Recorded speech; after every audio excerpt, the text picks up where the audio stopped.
അച്ഛാ ഒന്ന് വാതില് തുറക്ക് താമ്പാനേട്ടാ. അച്ഛാ ഏട്ടാ MT എന്ന് വിളിച്ചു നോക്ക്, ചിലപ്പോ തുറക്കും. MT എന്റെ പട്ടി വിളിക്കും. MT ഒന്ന് ചവിട്ടി തുറക്ക് മക്കളെ. 4000 കൊടുത്ത് കഴിഞ്ഞ മാസം ശരിയാക്കിയ വാതിലാണ്.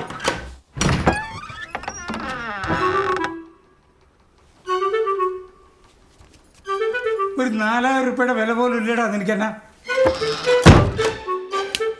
എന്റെ ഈശ്വരാ, ഞാൻ ഇനി ചാവുന്നതിന് മുമ്പ് എന്റെ കണ്ണുകൊണ്ട് എന്തെല്ലാം കാണണം.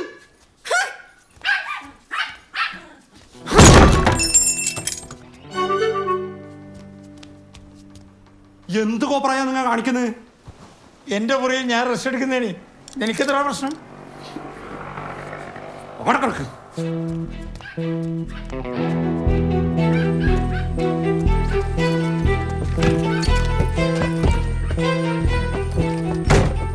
ആ സുമലതനെ പ്രേമിക്കാൻ വേണ്ടി നാടകം കളി. ആ തീട്ടം നിന്ന് നാഹർക്ക് മനസ്സിലാക്കി കൊടുത്തവരും സൂക്കേട് മാറും. എന്റെ നാഹറേട്ടാ, ആ സുരേഷൻ നിങ്ങളെയും കൂട്ടി നാടകം കളിക്കുന്നത് എന്തിനാണ് നിങ്ങളുടെ വിചാരം? നിങ്ങളുടെ മോളെ എളുപ്പത്തിൽ പ്രേമിക്കാനാണ്. എൻ്റെ മോളെ എളുപ്പത്തിലാ കുറച്ച് പൊളിക്കും. ആ ചെക്കൻ എന്ത് നല്ല കലാകാരനാണ്. എനിക്കതിന് പറയാൻ തോന്നുന്നു. കൊല സൗഖ്യം സൗഖ്യം. ഈ സോഡക്കാരനും കൂടെ ചേർന്നിട്ടുള്ള പരിപാടിയാണ്. ഈറ്റുകളിൽ ഏതാ ജാതികളെന്ന് അറിയാലാ. അവസാനം നമുക്കൊരു പ്രശ്നം ഉണ്ടായാൽ നമ്മൾ മാത്രമേ ഉണ്ടാവൂലേ, പറഞ്ഞിട്ടാ വേണ്ട.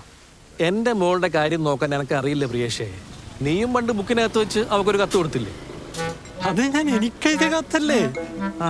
അറിയാണ്ട് ഓളെ ബുക്കിൽ വെച്ച് പോയി. ഓളെ പേരുണ്ടായി അതില്. അതെ, അവൻ പറയുന്നതിലും കാര്യമുണ്ട്. ഇന്നലെ ഇവിടെ ആരോ പ്രസംഗിക്കുന്നതായിട്ട്. സിനിമാക്കാരൊക്കെ ഇങ്ങോട്ട് വരുന്നത് കഞ്ചാവ് അടിക്കാൻ വേണ്ടിയിട്ടാണ്. അങ്ങനെയാണെങ്കിൽ നാടകക്കാർ ഇങ്ങോട്ട് വന്നത് ലവ് അടിക്കാനായിരിക്കും.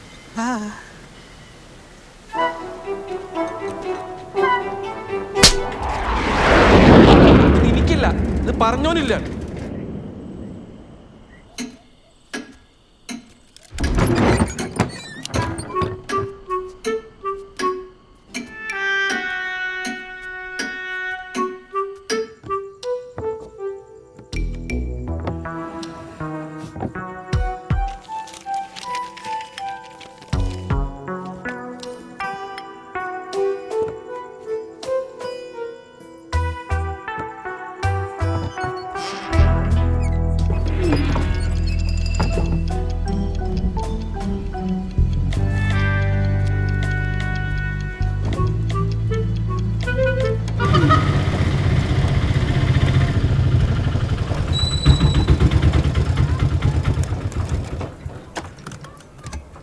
ടീച്ചർ എടുത്തു. ടീച്ചറെ അച്ഛൻ കൂട്ടിക്കൊണ്ട് പോയി.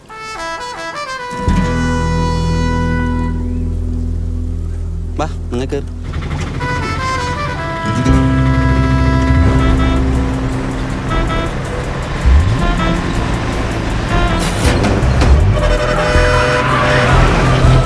ആരെ കട്ടിക്കാൻ പോവാടാ പണം കൊടുക്കാൻ?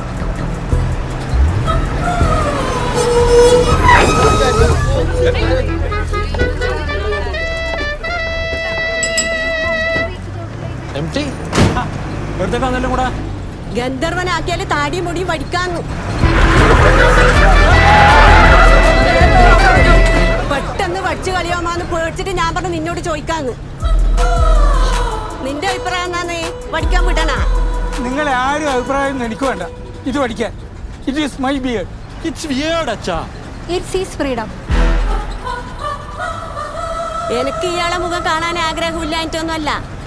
ഈ രൂപമില്ലത് കൊണ്ടല്ലേ കലാകാരനാന്ന് വിചാരിച്ചിട്ട് ആരെങ്കിലും ഉദ്ഘാടനത്തിന് വിളിക്കുന്നത്. അതില്ലേ പിന്നെ നമ്മളെ നല്ലൊരു വരുമാനം അവിടെ നിൽക്കും. അതാന്ന്. അതിന് പ്രിയേഷ് സമ്പാദിക്കുന്നില്ലേ? MT താടി പഠിച്ചോട്ടല്ലേ?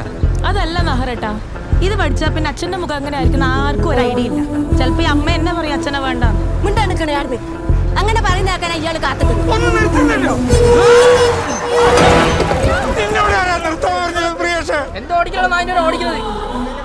കണ്ടോ, ആ താടിയില്ലോണ്ടാണ് നിങ്ങൾക്ക് രക്ഷപ്പെട്ടത്. ഞാനൊരു വിക്കും വെച്ചിട്ട് മാസ്ക് വെച്ചാ പോരെ? അതിനേക്കാളും നല്ലതാ തല ട്രെയിനിന് വെക്കുന്നതാണ്.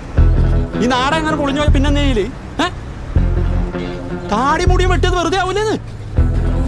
ഇതെല്ലാം ആരെ പരിപാടിയാന്ന് എനിക്കറിയാം.